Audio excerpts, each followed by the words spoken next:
Hello, this is Francis Lombard, and welcome back to Portrait of an Editor. In this episode of Cropped, Will Dennis and I talk about delivering bad news to creators, including canceling books, firings, and also passing on pitches.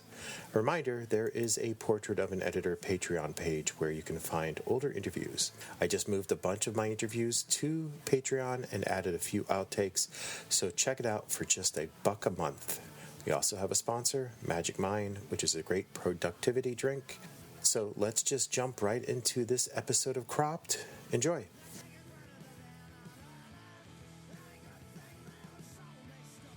Hey, Will.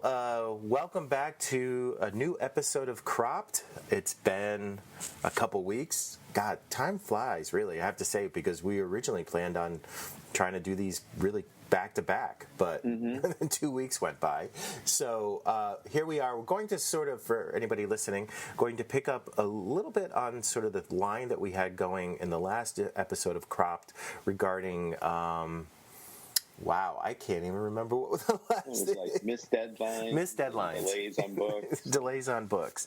So we're going to sort of expand upon the missed deadlines and doing all the sort of the bad things that you have to do as an editor, the delivering of bad news or sort of being the boss aspect of, or ball buster at times about, basically how to deliver bad news to the people that you're working with. Because... that is something an editor has to do, really. Everything from, I guess we're going to include, like firing somebody, canceling a book, telling them they're not going to get paid. I don't know. I mean, you edited comics a lot more than I do, but you also have what it was like at DC Vertigo when you have an entire group of other people backing you up. So your job was a lot more sort of...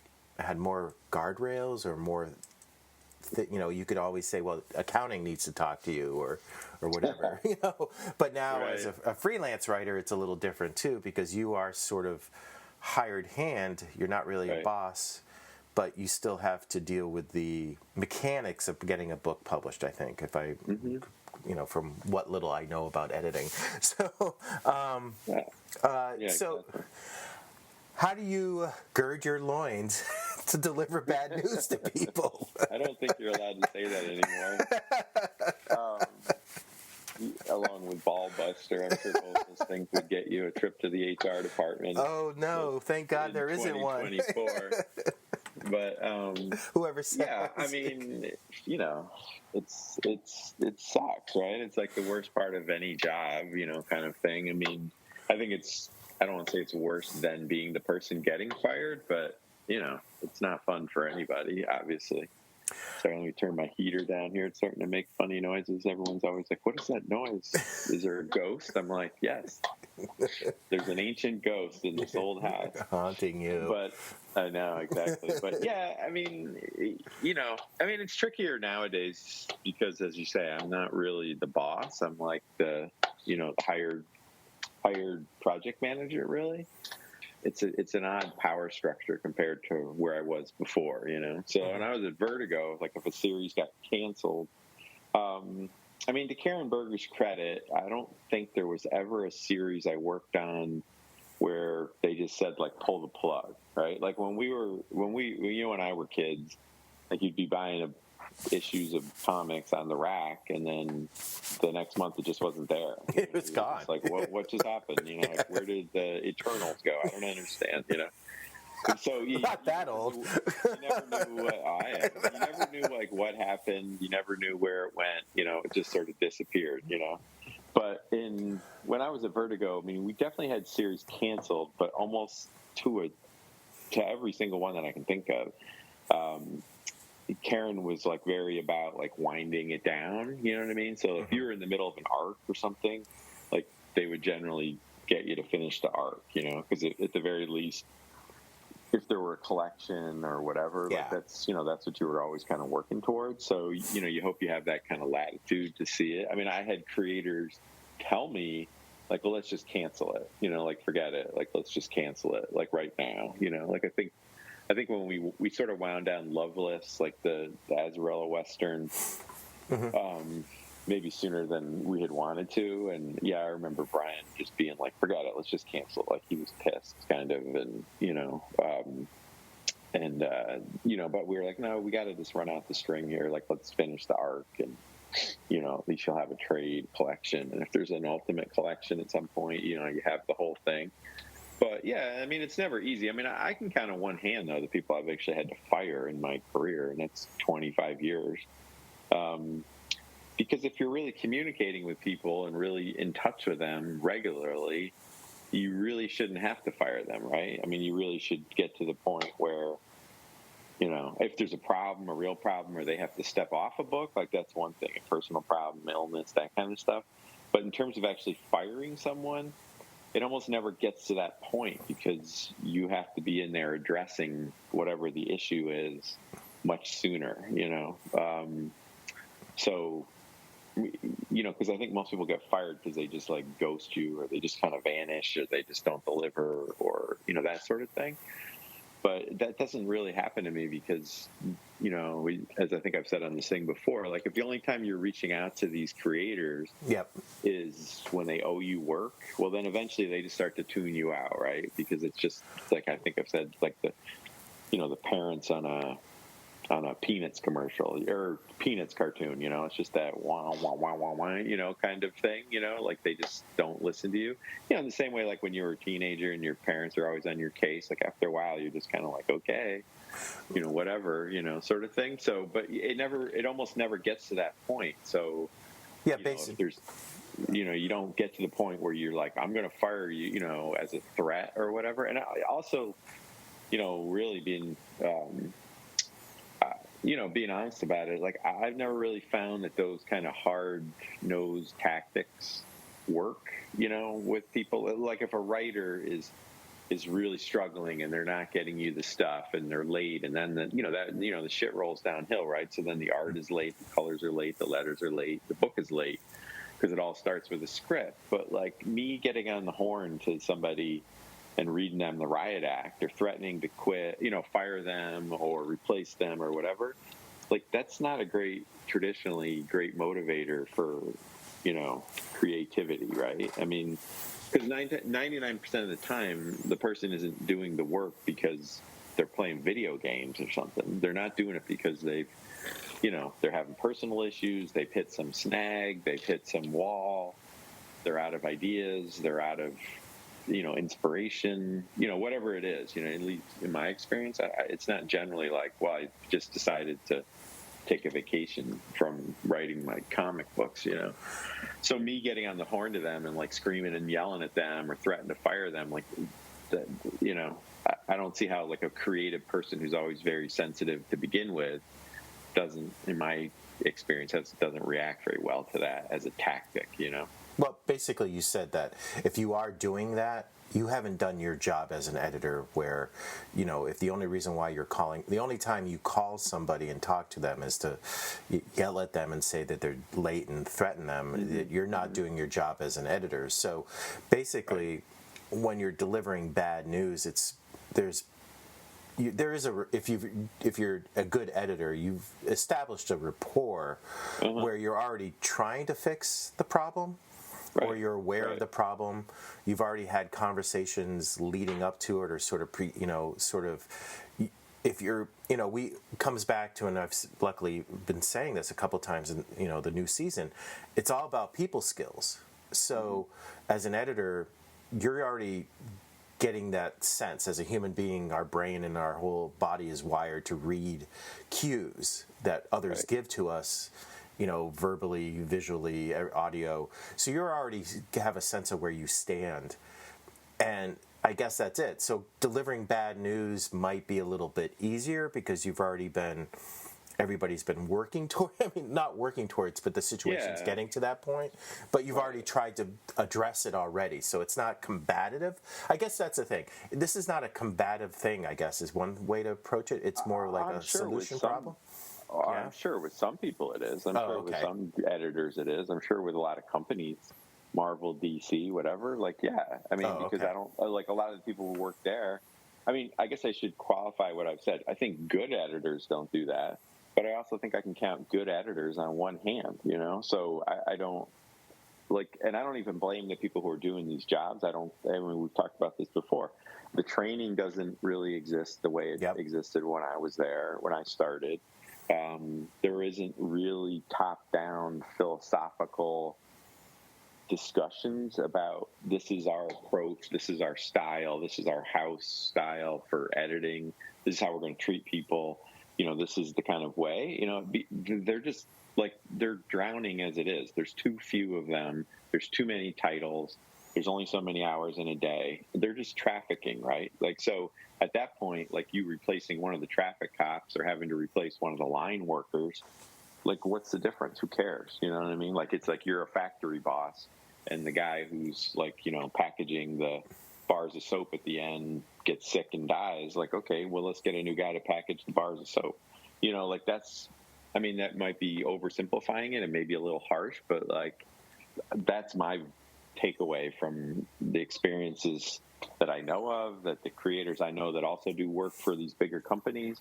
And even when I was there, I mean, like, the difference between Vertigo and DCU, like, the way they editorially were run was like night and day, and the people who really, the good editors out of that DCU environment that you would look back on and say those guys were good editors, and like the people that we all admire, the Archie Goodwins, Bob Schreck's, those types of people, Mark Chiarello, like, they were working despite the best efforts of the system, right? I mean, they were working sort of outside the lines, like a Mike Gold, those kind of guys who were, like, really, like, about the creators and about the stuff, like, to their own detriment. And you know what I mean? Like, in terms of probably because they didn't just, like, drop the hammer on people, and they didn't just fire people out of the blue and that kind of stuff. Like, you should never fire someone out of the blue, except I think that happens all the time, because, you know what I mean? Like, because they should know that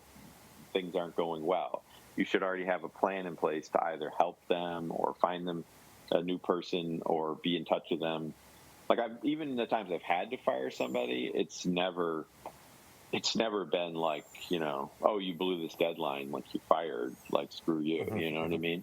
And as I think I said even last time, I've had a few cases where I've had to fire people or let people go or replace people on stuff, and they've come back to me years later and said, you know what, like, you were right to, like, what were you supposed to do? Like, I was a mess, like, it was a mess, like, we needed, like, I understand, like, what happened there, so yeah, I think if you're really running your ships the way you should be running them, then none of that stuff, even things like, there isn't a lot of bad news delivered, because even things like, nowadays, particularly, like, you wouldn't get just, like, bad sales numbers on something and then cancel the book, right? Like, like, if I work for creators at Image, for instance, like, the co-creators, like, say on, a Scott Snyder book, like, he's getting all of the numbers, he's getting all of the royalty stuff, he's seeing the sales their trade sales, et cetera, like, they're not sending that to me, they're sending it to Scott, because he's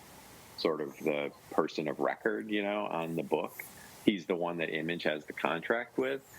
So there aren't a lot of surprises if a book doesn't sell such and such copy, like, it's not like some information, I get that info and then I have to call Scott and say, oh no, like, the sales of this fell off the table, so we might have to cancel it. Like, he's coming to me and saying, hey, things have, whatever, slowed down. And this is an example. We haven't canceled the Scott Snyder book, but you know what I'm saying. Scoop like, time.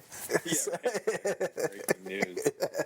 But yeah, that's what I'm saying is that, given the structure of things, particularly since I've been a freelancer, I'm not the one even having those conversations per se. Like, I may be included in them, or I may, just for the sake of it, or they're letting me know that, but they're getting all that information before I am. So one thing, not to derail this, but one thing, like you mentioned, Bob Schreck, Mark Chiarello, and Archie Goodwin, and I actually met Archie once, but with Bob and Mark, my encounters with them, they always seem, this goes back to the rapport thing, and the whole, there's only certain number of hours in every day, but they always seem to have the time.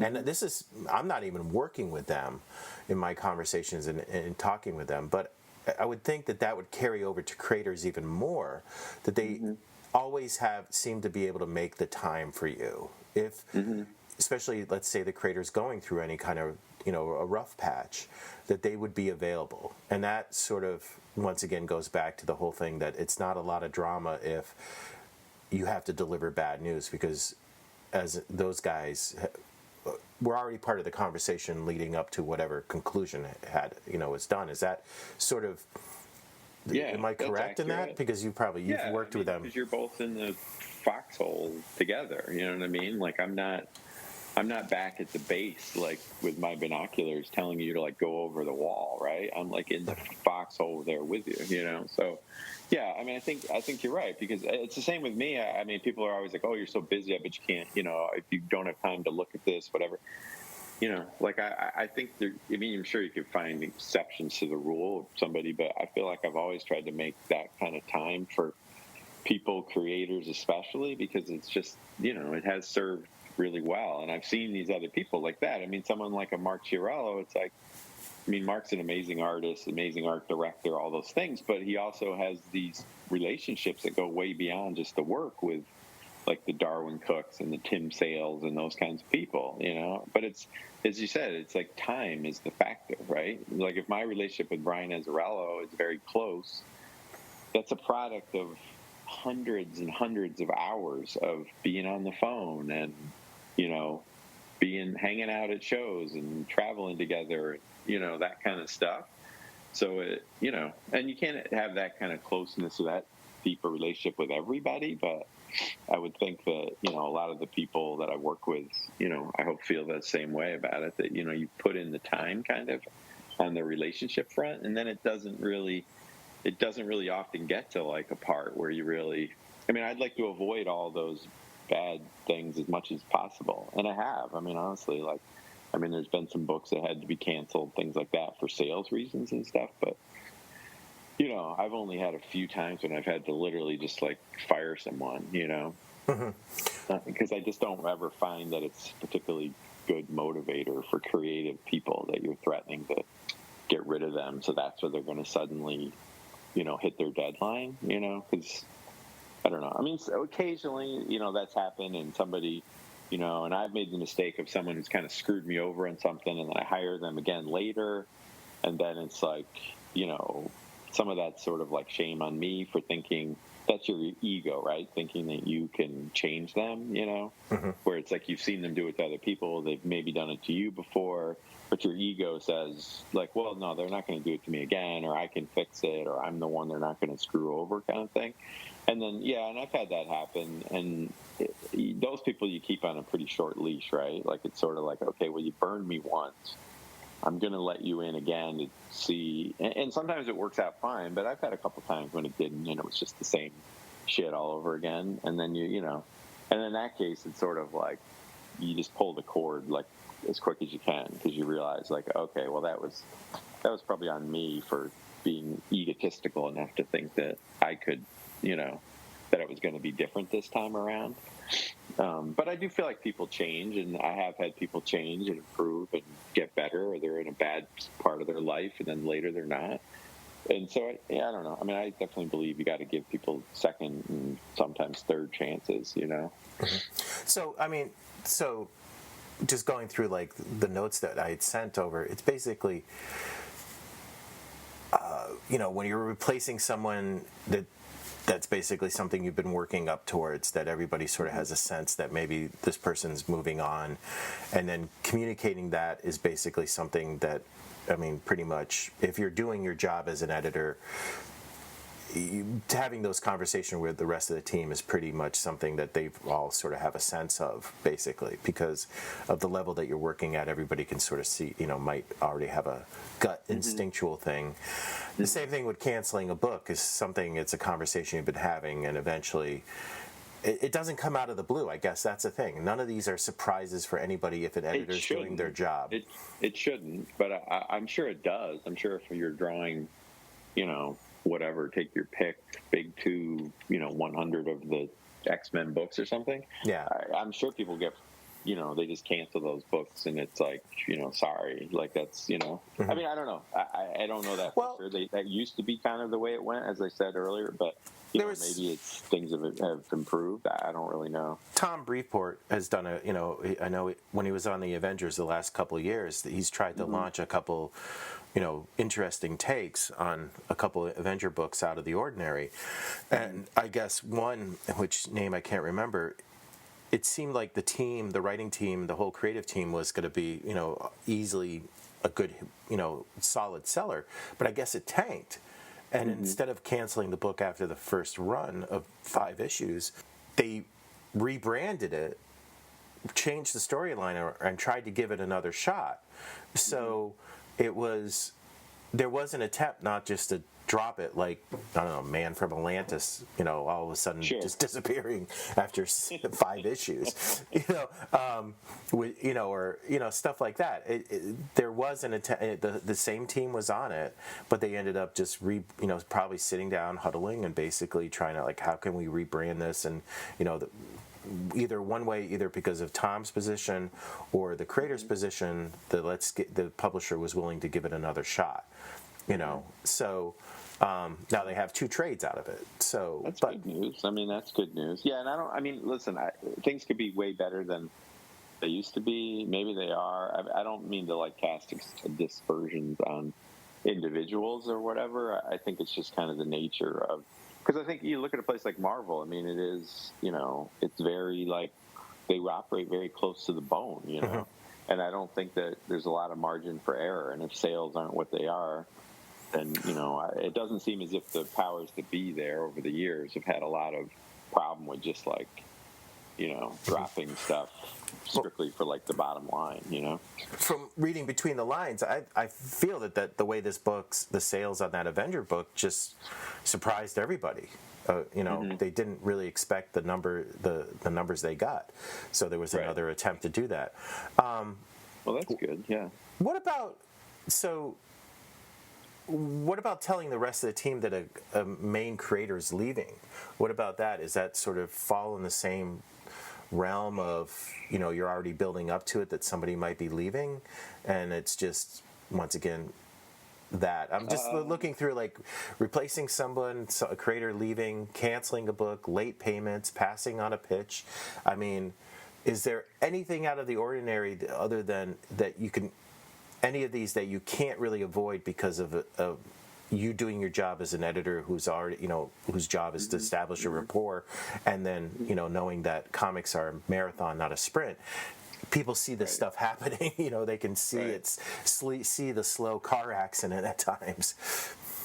Right. Yeah. I mean, I don't think I can't think of a book where, say, one of the co-creators just, wandered off the book kind of thing. I'm trying to think if that's, I mean, we've definitely had people kind of work themselves off of books, even it's weird. I mentioned Loveless earlier, but Marcelo Fruzen was their kind of original co-creator of that with Azzarello, and I don't know, he got to the point where he was just so slow that we couldn't, he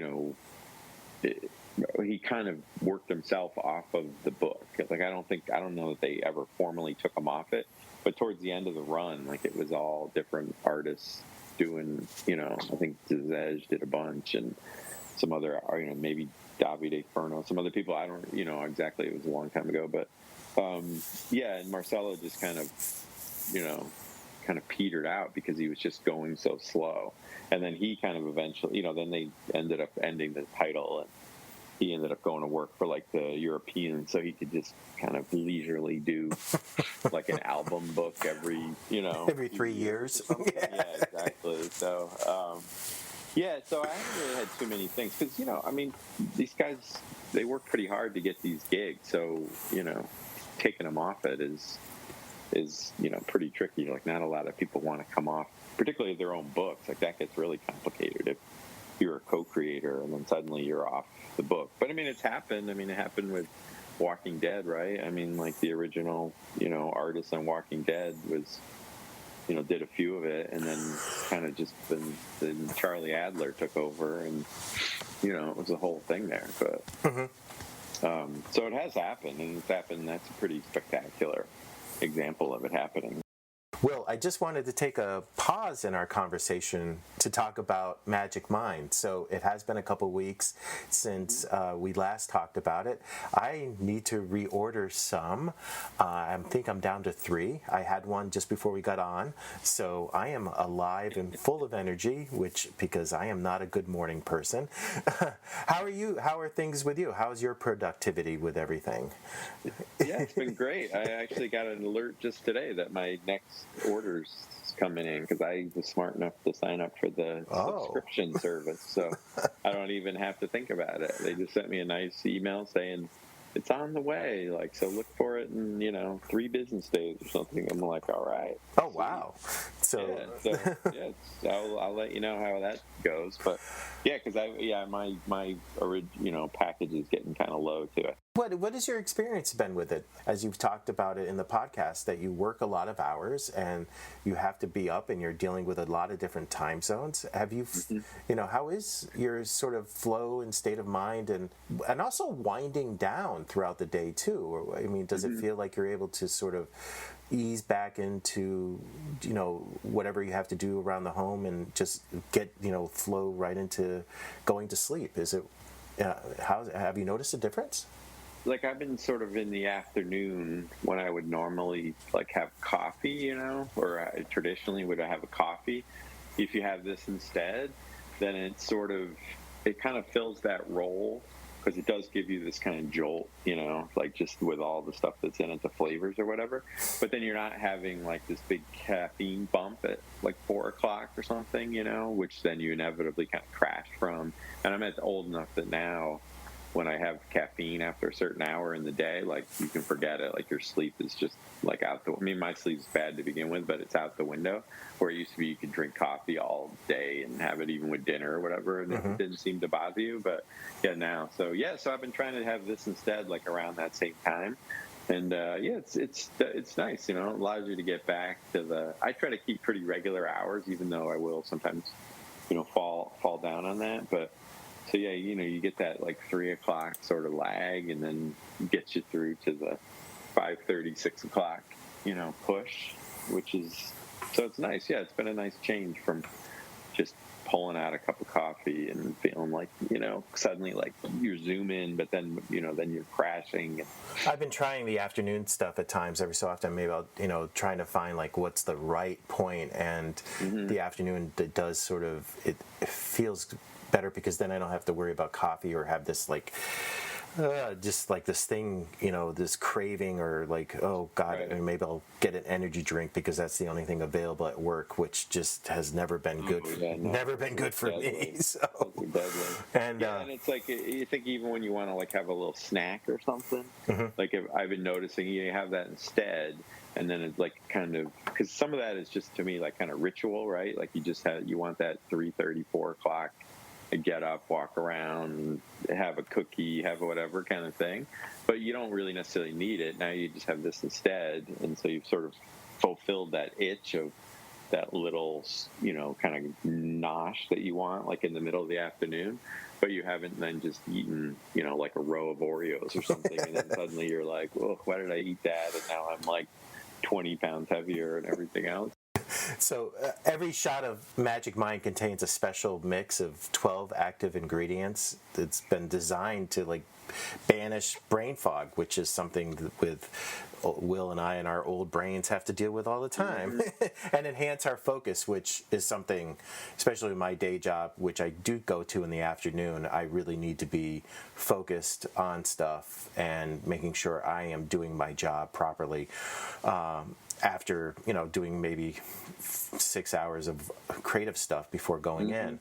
So it also reduces the stress and inflammation in the body, which is something I've noticed because, once again, getting old, just sort of the aches and pains that come with, not being young anymore. Yeah, that is something that really had me curious about, and I've noticed that too.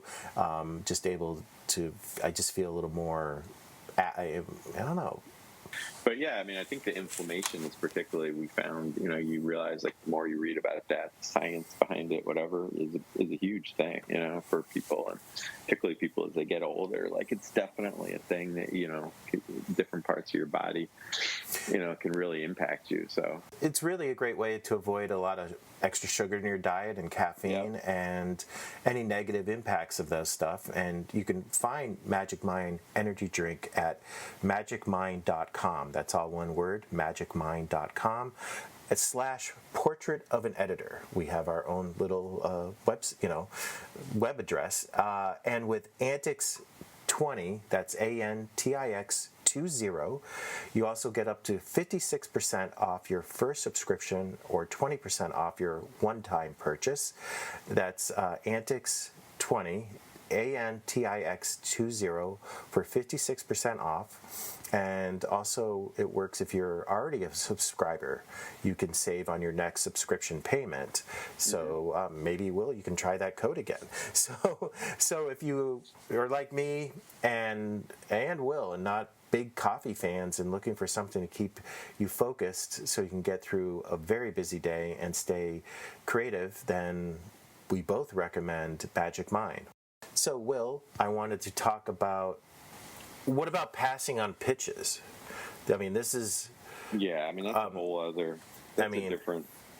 that's definitely a different thing. And if I've had a lot of negative experience, not negative experiences, but if there's a part of your job that's like the worst part, like that's probably the worst part. Like, I've avoided most of the pitfalls of like having to fire people, having books canceled, etc. But yeah, I mean, I certainly have. There's a long string of probably, I don't know, hundreds of people now that you've disappointed over the years by, not approving one of their projects. If you're trying to hit home runs, right, you got to like swing at a lot of pitches. So it's sort of like, you see a lot of pitches, you swing at some of them, you don't swing at others. I mean, that's kind of the thing. So yeah, I mean, that's a tough one. I mean, you try to, sometimes it's just obvious, like it's just not good, or it's just been something you've seen a million times, and sometimes, so yeah, I always try to do something out of it that's somewhat, at least helping them with it, I would never just like say, no, I don't like it, next kind of thing, I'm not a big believer in, like, one of the things a lot of editors will do that sucks is like, if they're trying to tell you they don't like something, it's like a logo or a cover or a thing, like just to say you don't like it isn't enough, right? You have to make some kind of suggestion. You have to make some kind of constructive, fix to it. You can't just throw up your hands and say, oh, I don't like it, give me 4 more. I'm sure that happens, but I don't, I would, like, you just can't do that, right? And it's the same with pitches. So, if people pitch you stuff, and, obviously my hit rate is pretty good in terms of, coming up with some good projects over the years with people, but, the actual amount of stuff I've seen versus the amount of stuff that, we've agreed to sort of try to publish is, it's very small, right? I mean, I don't know what, of all the pitches I've read over the years, I mean, it's got to be in the hundreds, right? And, how many books, I don't know how many books I've edited in my career, but I don't think it's in the hundreds, so, the pitches could be in the thousands. I don't really know, it's like how many you see in a year. I've doing it 25 years, and you've seen, I guess if you see, it's probably in the hundreds, right? But if you definitely in those years of Vertigo, I was seeing dozens and dozens of pitches a year, because one person might send you 5 or 6, so if you're only just dealing with one creator, they could send you 8 or 10, but right off the top of the head, the first time you ask them to send stuff in. If they send you 5 pitches, like, okay, well, this is the one I really like, or this is the one I think has the most potential, or this is the one I want to focus on, and maybe not necessarily specifically address the other ones. Like, I definitely do that. Like, if somebody sends you a lot of stuff, and, I'm not going to go through every single one. If they send me 6 of them and give you, like, paragraph reasons for why this isn't going to work or something, or why I don't like it, I try to find the thing that I do like or do think has potential, and then like, okay, well, like, why don't we focus on this one, and then maybe the other ones are for somebody else or for another day, kind of thing. But yeah, I mean, I don't know. I'm sure you could find somebody that would say like, "Oh, you're full of shit. You told me no, and that was the last I heard from you." But Well, I don't know. I try not to operate like that if I can. it does help as being at the other end of a crater, and I think my ratio was like 15-1, which wasn't bad, but Right. that's a lot of free work, to just get that one. Oh yeah, no, for sure. And Yeah. my feeling was if any kind of feedback, just hearing no was like, fuck you then. Right. Basically. Right. But Right. I think it would soften the blow if it was 3 no's and then this one's interesting. What do you think about doing this and getting some notes on that? At least you're like, okay, it was worthwhile going to the room to hear these 3 no's because now there's one that still the door's open for it. And as a creator, I'm like that. Just hearing that kind of feedback gives me some focus. It gives the creator a focus. It gives, now I can work with that. I can work with the info you provide, even if it's a short paragraph, basically. Yeah, that helps. I mean, that's appreciated, I guess, the answer. And it does soften the bad news of like, we didn't like anything. You just spent a lot of time and worked for free to get through the door, which you probably won't be allowed to come back through for a couple more months to pitch, and then at least now you have something, to go back. And from the creator point of view, from my point of view, it always helped. Yeah. Did you get coached on how to deliver that, or was that just a system you sort of picked up as you grew up? I didn't really get coached because if I got any kind of coaching, I mean, yeah, I did, Karen and Shelley, Axel, whoever, when I was in my early career, we would definitely have conversations about stuff, right? Or they would show me stuff, and then I would kind of give my feedback, and then we would see, and I'd see, okay, maybe this one went forward, this one didn't go forward, kind of thing.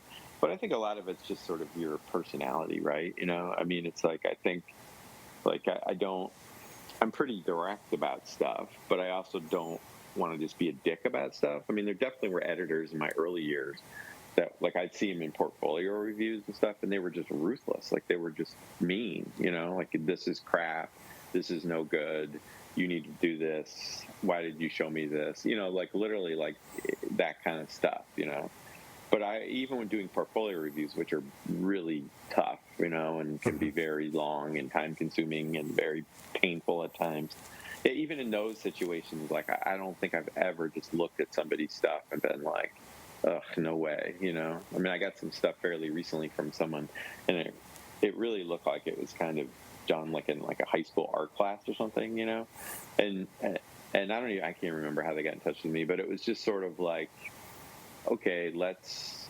I don't want to be unrealistic, because I don't want to just be, you don't want to be shining somebody on, but you also don't want to be like soul crushing, right? So I don't, they've put a lot of time into this, or maybe they haven't put enough time in, but they have put time in.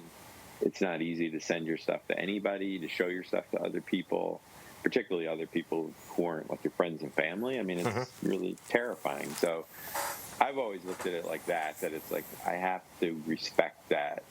I have to respect like the guts that it took to even get it to me, enough that like, I'm not just going to put my foot on your neck because I can, like, I think that's, it's like, with great power comes great responsibility. Sounds corny, but it's true, that you just have to, like, that's not an easy task to do that. And so it's like, for me, for the time it takes me to like try to find something positive to say about it, it's not that big a deal, and it might motivate you to get better, or, and I've had situations, I mean, I've had artists, like, I've done portfolio reviews and I think I'm being very positive, or at least very balanced and honest, and then years later they're like, you gave me this terrible review, and you didn't like my stuff, and blah blah blah. But I mean, not that I was mean about it, but like, I was pretty, I guess, not particularly complimentary about some of the stuff.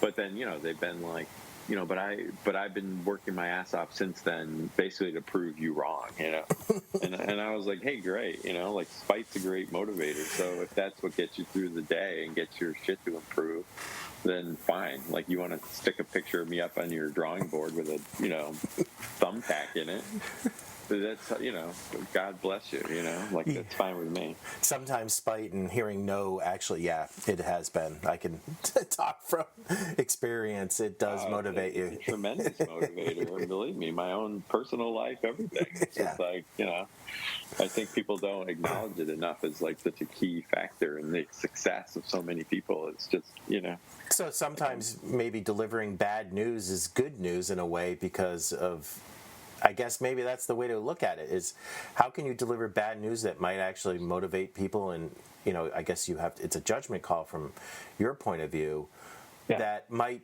pay off down the road. Right. Yeah, and sometimes it doesn't. I don't want to be the person that sits there and says, oh, this is shit. Like, you shouldn't quit your day job, because then, you will meet that person again in 10 years because they're doing a signing at a booth because they're so popular, Like, my taste isn't like the most popular taste. I'm not like a huge hit maker when it comes to stuff, like, I've done a lot of really good stuff, quality work, won a lot of awards, all that kind of stuff. But I think I've said many times on here before, It's like, I don't have a lot of huge hits under my belt. So look, me saying that like your art isn't right for a Vertigo type book isn't the same as saying it's not right for Superman. It could be perfectly suited for that, and God bless you if you can make it work. To wrap this up, how do you handle bad news? Drinking? You mean like if I get fired? If you get fired? Yeah, I mean, because in this day and age, we started this conversation that you are not a boss anymore. You're sort of you're brought in on a project. Scott gets all the info, when you were talking about Scott. And then, how do you handle bad news that's given to you? Do you just start drinking, or go for a walk and come back and start up, Yeah, I mean, I would generally say that's, the thing is like, I think some people probably find my attitude to be a little less than, whelming, maybe you'd say underwhelming, just in terms, like when I get good news, when people say, oh, look, we sold X amount of stuff, or I sometimes feel like, like if you meet Chip Mosier, runs Distillery, like he's a super enthusiastic, energetic, like, oh my God, I just saw this new thing. It's so awesome. Like, check it out.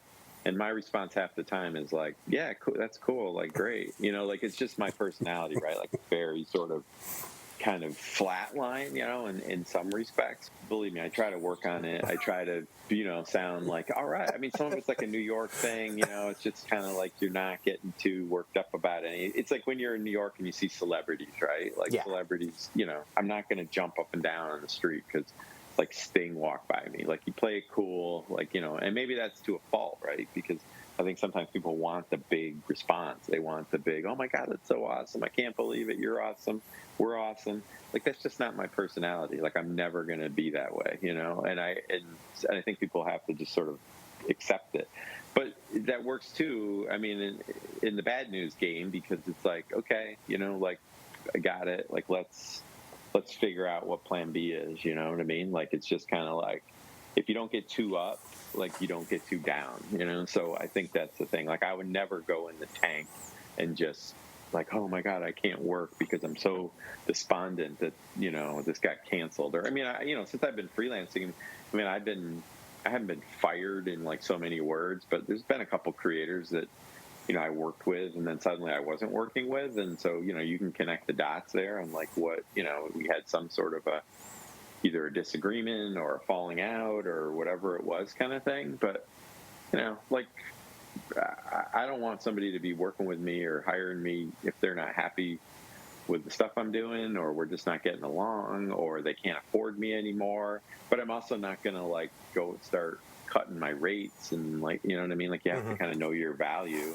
And I think, I mean, I certainly will work with people on stuff, but you know what I mean? Like, once you start to discount yourself too much, then it's like, well, then they always kind of expect the discount, and then it's really hard to get yourself back to a point where, you're getting your fair value, so I think sometimes it is better to just walk away at that point, but yeah, some of it's just my personality. I don't get too high when the good news is good, but I really don't get too low when it's bad, because I just feel like it sort of comes around, it'll come back around. These things kind of work in cycles. And, at the end of the day, too, it's like we're working in comics. Like, I know it's my job and it's my career, and I've been blessed to have it. But I didn't, lose the patient on the operating table, Like, I wasn't like a kid in a school who failed out of school and you could have reached them or helped them, and now their life is a mess. Or you're a parole officer who's dealing with a same person, coming in and out of the system or something, none of those things exist in comics. So it's all, as much as we take it seriously and it's, important to do your job and stuff, but it's like, I mean, come on, what are we talking about here? At a certain point, it's like, okay, I'm not curing cancer. So, you have to have some perspective about it. And you also have other books that need to get done. So, yeah, you really don't have time to dwell on bad news, because you got other people waiting for you to do your job, and eventually, hopefully, that vacuum gets filled. So I can't. And by doing your job, go ahead. Yeah, and my role, I've always felt, and again, maybe this is somewhat, some people might think they might see it as aloofness or whatever, but it's like I have to be like the coolest one in the room in terms of keeping your head, you know what I mean? Like when things are kind of going sideways and there's stuff everywhere and people are late and there's people asking you for stuff and everybody's for me to start freaking out or showing you that I'm freaking out, I would never do that. Right. I mean, it's just it's like a really good restaurant, in the kitchen, the shit might be going crazy,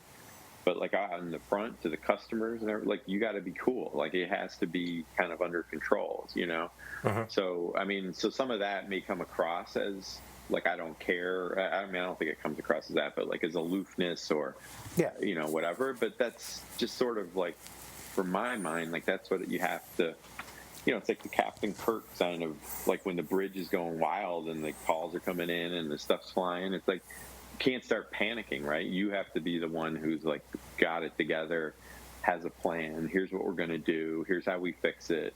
If we can't fix it, here's how we do it better the next time. I mean, that's always been my kind of approach, is to, it's my job to be the coolest one in the room so that everybody else can freak out or have their moments or have whatever. I don't get the moments, right? Really? I shouldn't be getting the moments. It's not, in my mind, that's how I've always kind of approached it, Well, hey, Will, that answers some of my questions. Okay. I mean, it doesn't seem like as big as a deal of delivering bad news as I thought going into this, but I guess as the overall thing is, if you're doing your job as an editor, dealing with negative stuff really is something that it's not going to be a surprise. It's not going to be a lot of drama attached to it. Right. Right. So shouldn't be. It shouldn't be. And once again, it really comes down people skills and communication,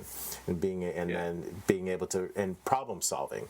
Wow, that's it. That's all you need to be. That's I think that's my mutant superpower. Yeah. I think I've said before, there's editors that are better at taking apart scripts. There are editors that are better at looking at art or the color, giving notes, all the marketing, publicity stuff, probably whatever. But my, mutant power is that it's managing the people, the crazy personalities, budgeting, the time, getting the best out of people, so, I just lean into that, and let the other stuff just kind of sort itself out. So, on that note, I think we have a short episode, so I'll let you get back to work because I know you got a lot of things to do. So, I'll be sending out emails to set up our next episode. So, thank you for coming on.